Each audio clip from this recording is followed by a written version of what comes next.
Assalamualaikum warahmatullahi wabarakatuh. Perkenalkan, nama saya Aldo Setiawan, saya nomor 2. Di sini saya berasal dari kelas Pelipis 1 dan saya akan menjelaskan materi tentang laporan penelitian.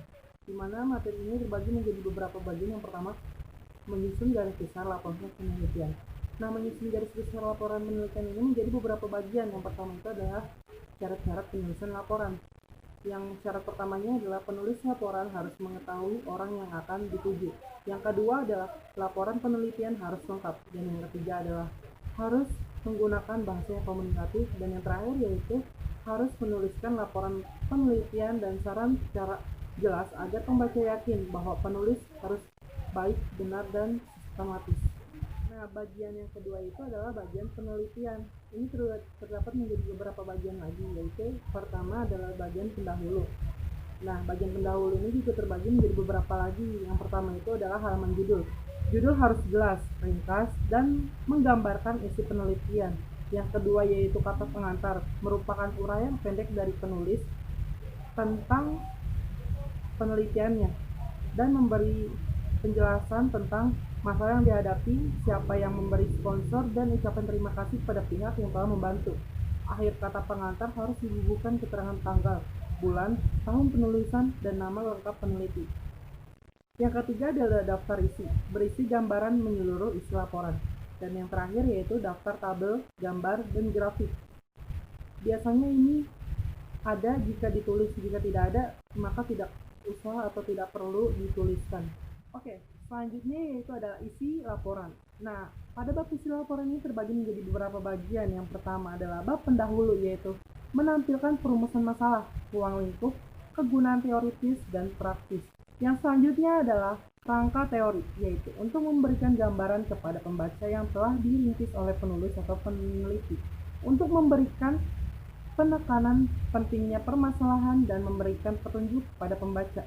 Yang selanjutnya adalah bab metodologi penelitian, yaitu menerangkan subjek, objek, ruang lingkup penelitian, teknik pengumpulan data, cara pengolahan data, dan analisis data yang digunakan. Selanjutnya adalah bab pelaksanaan penelitian, yaitu menguraikan pelaksanaan proses penelitian.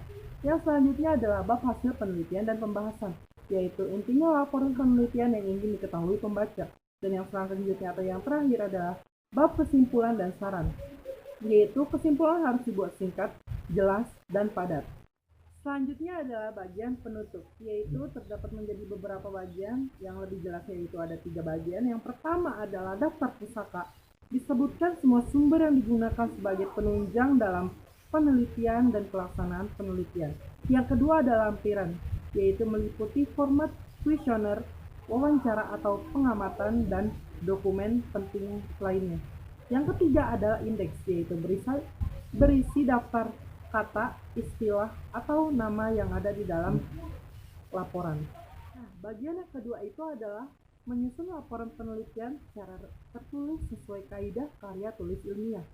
Pada bagian ini terbagi menjadi 3 bagian. Yang pertama adalah bagian rancangan penelitian. Ini disusun sebelum penelitian. Yang kedua adalah penulisan menguraikan masalah penelitian, tinjauan pustaka, dan metodologi. Yang kedua adalah pembahasan dan analisis hasil penelitian. Yang A yaitu pada penelitian kualitatif, pembahasan hasil penelitian dilakukan secara simultan. Yang ke B adalah atau yang kedua, pada penelitian kuantitatif, pembahasan hasil penelitian hanya dapat dilakukan setelah tahap pengelolaan dan analisis data selesai. Dan yang terakhir adalah kesimpulan, merupakan akhir yang sesuai dengan rumusan masalah yang ditetapkan. Nah, pada bagian selanjutnya itu adalah mempresentasikan laporan hasil penelitian di dalam diskusi kelas. Pada bagian ini memiliki tujuan diskusi, yaitu memperkuat isi laporan sebelum dipresentasikan ke kalangan yang lebih luas. Ini terbagi menjadi beberapa jenis diskusi, yaitu diskusi panel. Yang pertama, yaitu dilakukan oleh sekelompok orang yang membahas satu topik yang menjadi perhatian umum. Yang kedua adalah simposium, yaitu pertemuan yang diselenggarakan untuk membahas prasarana suatu masalah. Yang ketiga adalah seminar, yaitu pertemuan atau persidangan untuk membahas suatu masalah di bawah pimpinan ketua sidang. Selanjutnya itu adalah pelaksanaan diskusi kelas. Pertama, seluruh siswa harus aktif dalam berdiskusi. Yang kedua, pembicaraan jangan sampai didominasi oleh seseorang atau beberapa orang. Yang ketiga, harus tertib agar tiap siswa mendengar pembicaraan. Yang selanjutnya adalah debat perlu diarahkan agar tidak untuk mencari menang sendiri. Yang kelima yaitu tiap peserta diberi kepercayaan untuk berdiskusi. Dan yang terakhir adalah harus menjaga etika sopan santun.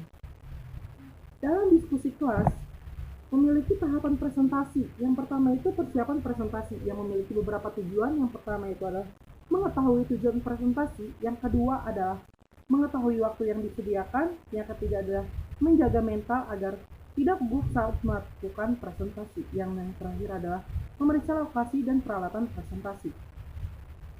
Yang selanjutnya adalah pelaksanaan presentasi. Ini memiliki beberapa teknik presentasi. Yang pertama itu menciptakan suasana yang santai, tetapi tetap serius. Yang kedua adalah menjaga kontak mata dengan audiens. Yang ketiga adalah memberi penekanan pada kata-kata kunci yang dianggap penting. Yang keempat adalah melontarkan beberapa pertanyaan untuk memancing partisipan peserta untuk berdiskusi kepada kita. Yang selanjutnya adalah memberikan waktu bagi peserta diskusi untuk menyampaikan sejumlah pertanyaan dan masukan terhadap isi presentasi yang kita presentasikan. Selanjutnya adalah alat yang digunakan untuk presentasi. Ini dapat berupa alat audio dan visual. Biasanya kita ketahui, kita sering menggunakan slide presentasi untuk melakukan presentasi di hadapan umum. Terdapat beberapa hal yang patut kita ketahui dalam penggunaan slide presentasi. Yang pertama adalah hindari penggunaan teks yang panjang karena cenderung tidak menarik dan membosankan audiens untuk mendengar apa yang kita bicarakan di depan umum. Yang kedua adalah usahakan teks jelas dan mudah dibaca. Yang ketiga, tampilan foto, ilustrasi, dan gambar grafis data harus dapat terlihat dengan jelas. Yang terakhir adalah multimedia seperti suara audio, animasi, dan video yang hendak ditampilkan sebaiknya mendukung isi presentasi dan bukan sekedar hiasan saja. Nah, selanjutnya itu adalah hasil setelah presentasi, di mana dilakukannya evaluasi setelah melakukan presentasi yang bertujuan untuk menemukan mengenai saran-saran dan kritik dari peserta diskusi segera untuk dibacakan dan diperiksa ulang oleh pembaca presentasi. Selanjutnya adalah manfaat diskusi. Yang pertama adalah melatih mental siswa untuk berani mengeluarkan pendapat. Yang kedua yaitu membina siswa agar dapat berpikir kritis dan kreatif dan menumbuhkan inovasi. Yang ketiga adalah memupuk rasa toleransi dan menghargai pendapat orang lain. Yang keempat adalah melatih siswa dalam mempraktikkan pengetahuannya. Oke, selanjutnya adalah publikasi laporan penelitian melalui media massa, yaitu media cetak ataupun elektronik. Dalam publikasi ini memiliki etika penelitian. Yang pertama adalah menjaga privasi subjek penelitian. Yang kedua adalah data dan hasil analisis penelitian harus jujur. Dan yang ketiga adalah teliti dalam menganalisis data. Media yang pertama adalah media cetak, yaitu merupakan jenis media cetak yang dapat memuat laporan penelitian seperti buku, koran, majalah, dan jurnal ilmiah. Selanjutnya adalah syarat-syarat agar laporan penelitian dimuat. Yang pertama, bahasa harus lugas dan mudah dibaca atau dimengerti. Yang kedua adalah mengandung hal-hal baru dan inovasi atau inovatif. Yang ketiga adalah tidak pemikiran orisinil. Dan yang terakhir adalah tidak terlalu panjang. Media kedua adalah media elektronik, yaitu jenis media elektronik yang dapat memuat laporan penelitian adalah seperti internet.